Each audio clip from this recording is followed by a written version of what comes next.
the last video, we talked about the range function and how it generates a sequence of numbers starting with 0. Sometimes, though, we don't want to start with 0. For these situations, the range function also allows us to specify the first element of the list to generate. We do that by passing 2 parameters to the function instead of 1, like in the next example. Product equals 1 for n in range 1 to 10. Product equals product n print product. In this example, we're calculating the product of all numbers from 1 to 10.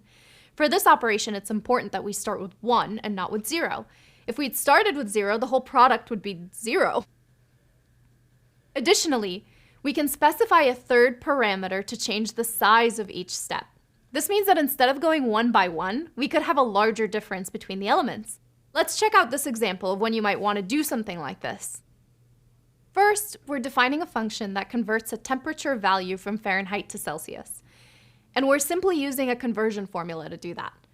Then, we have a for loop that starts at 0 and goes up to 100 in steps of 10. Notice that we're using 101 for the upper limit instead of 100. We're doing this because the range never includes the last element, and we want to include 100 in our range.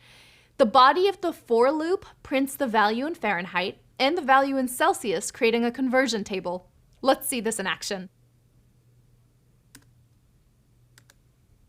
That example got you feeling the heat? Don't worry, there's a quick rundown of what we've learned.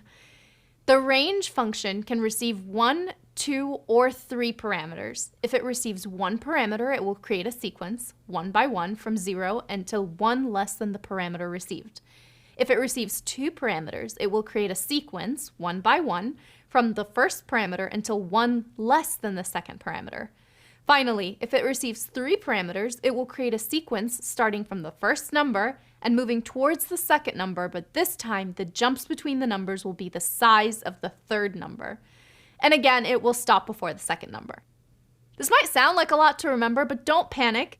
As we've said before, you don't have to try to memorize it all, just keep practicing, it'll soon become second nature. And to help you practice, we've included all of this in a handy cheat sheet to refer to whenever you need it. You'll find that in the next reading.